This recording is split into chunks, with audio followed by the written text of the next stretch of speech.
नए कृषि कानून के विरोध में किसानों का आंदोलन बुधवार को 21वें दिन जारी है। आंदोलन में विघटन की आशंकाओं के मद्देनजर भाकियू नेता गुरनाम सिंह चडूनी ने किसानों से फिर शांतिपूर्ण प्रदर्शन करने की अपील की है। नए कृषि कानून के विरोध में उतरे किसान संगठनों के नेता का कहना है कि उनकी चट्टानी एकता कायम है और जब तक किसानों की मांगे पूरी नहीं होंगी उनका आंदोलन जारी रहेगा। हरियाणा में भारतीय किसान यूनियन के प्रदेश अध्यक्ष गुरनाम सिंह चडूनी ने शांतिपूर्ण ढंग से प्रदर्शन करने की अपील करते हुए कहा कि यह आंदोलन शांतिपूर्ण चलना चाहिए। एक खतरा है कि कोई संस्था अगर अपने तरीके से आंदोलन को डील करेगी तो आंदोलन टूट जाएगा। हमें कोई दंगा नहीं करना है और जो दंगा और फसाद करेगा वह हमारा आदमी नहीं होगा, उसको पकड़कर पुलिस के हवाले कर दिया जाए, यह हमारी सख्त हिदायत है। उन्होंने प्रदर्शनकारियों से संयुक्त किसान मोर्चा के मंच से दिए गए निर्देशों पर अमल करने की भी अपील की है। चडूनी ने कहा कि यह आंदोलन केवल किसान का नहीं बल्कि सारे देशवासियों का है, क्योंकि इन कानूनों से सभी देशवासियों को नुकसान होगा। इसलिए सभी देशवासी इस आंदोलन में तन मन धन से पूरा सहयोग करें।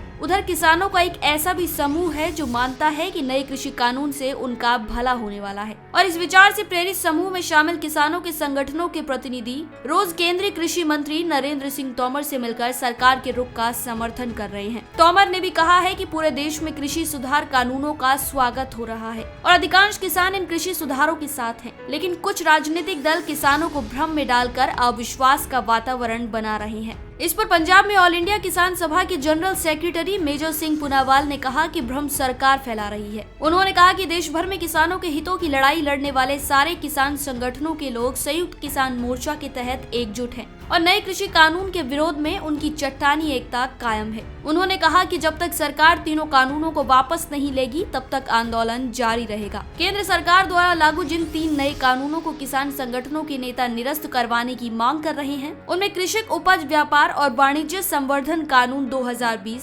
कृषक सशक्तिकरण एवं संरक्षण कीमत आश्वासन और कृषि सेवा करार कानून 2020, इसी के साथ आवश्यक वस्तु संशोधित अधिनियम 2020 शामिल है।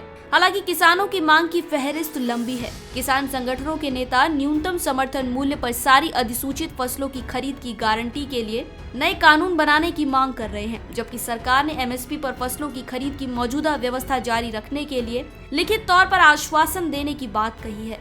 इसके अलावा उनकी मांगों में पराली दहन से जुड़े अध्यादेश में कठोर दंड और जुर्माने के प्रावधान को समाप्त करने और बिजली विधेयक को वापस लेने की मांग भी शामिल है। बता दें कि सरकार ने नए कृषि कानूनों में संशोधन करने और किसानों की अन्य मांगों पर विचार करने के लिए आश्वासन के साथ किसानों को 9 दिसंबर को ही प्रस्ताव भेजा था, जिसे प्रदर्शनकारी किसान संगठनों ने नकार दिया था। उसके बाद से सरकार की ओर से लगातार यह कहा जा रहा है कि किसान संगठनों के नेता से सरकार किसानों के मसले पर बातचीत के लिए हमेशा तैयार है, मगर इस संबंध में किसान नेताओं का कहना है कि सरकार के जिस प्रस्ताव को उन्होंने ठुकरा दिया है उस पर बातचीत नहीं हो सकती।